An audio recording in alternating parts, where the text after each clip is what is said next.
Documentary interviews and first dates are the same thing.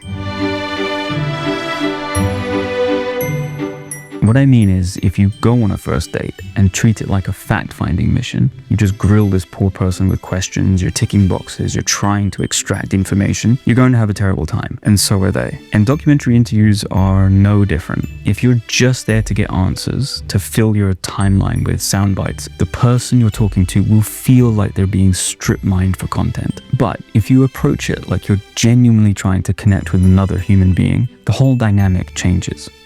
After my last documentary, one of my interviewees gave me this testimonial. I usually hate interviews, but Bill made it feel really relaxed. The questions felt much more real, like a conversation with a friend. It was far more comfortable than I expected. That's exactly the experience I want to create. So how do you actually do that? How do you make someone who hates interviews feel comfortable?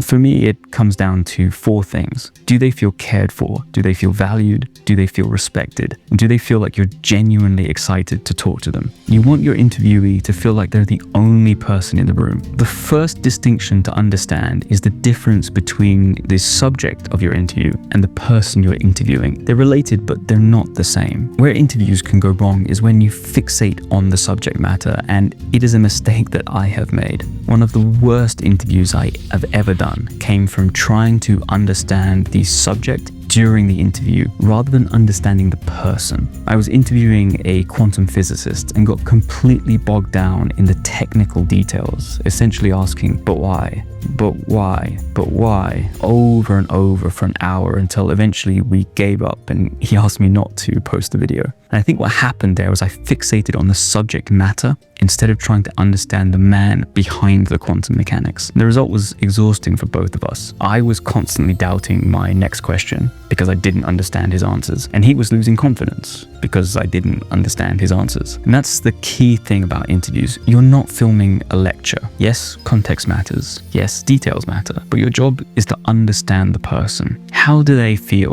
What motivates them? Why do they care about this subject?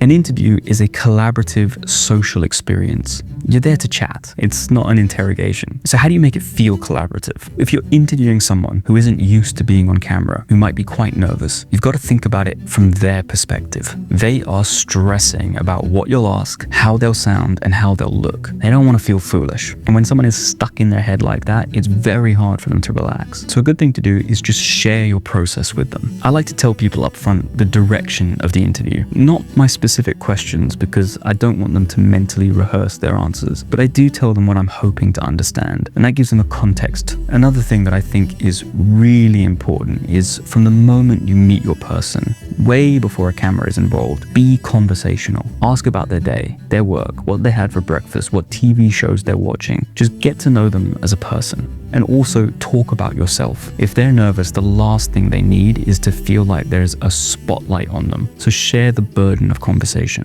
Think of an interview as a social event. It should be fun. You should be happy to be there. The whole vibe should be we're chatting, we're having a good time. And then when the camera rolls, it's seamless. We're just continuing the conversation we were already having. The interview stops being this specter hanging over them and becomes just another part of 2 people hanging out. Once you're in the interview, you've got to be fully present. So yes, eye contact, nodding, talking with a smile. But a lot of people know to do all that and are still not really in the conversation. They're mentally preparing their next pre-written question. So the slightly better thing to do is build directly off what the person is telling you. And you can do this by adopting their language. For example, if they describe something as exciting, use the word exciting when you ask about it. Really, the big point here is to remember what they've said. If something interesting comes up in the interview, make a note of it and bring it up later. So for example, you might say, earlier you mentioned X. How does that connect to what you're saying now? Or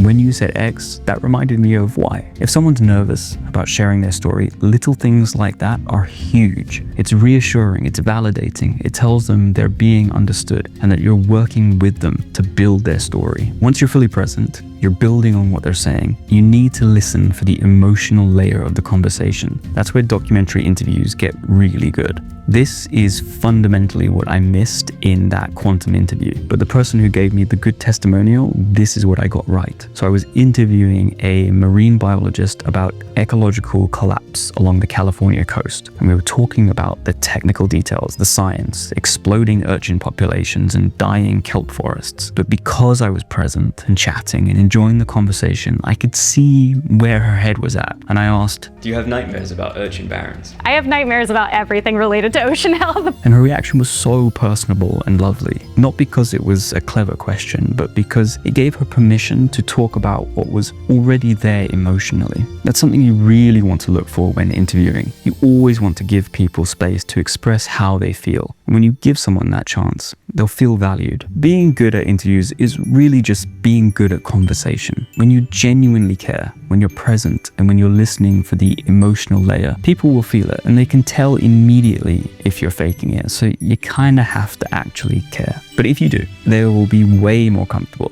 They'll open up and they'll trust you. And that's how interviews start to feel like conversations with a friend. And if it makes you good at dating, that's a bonus.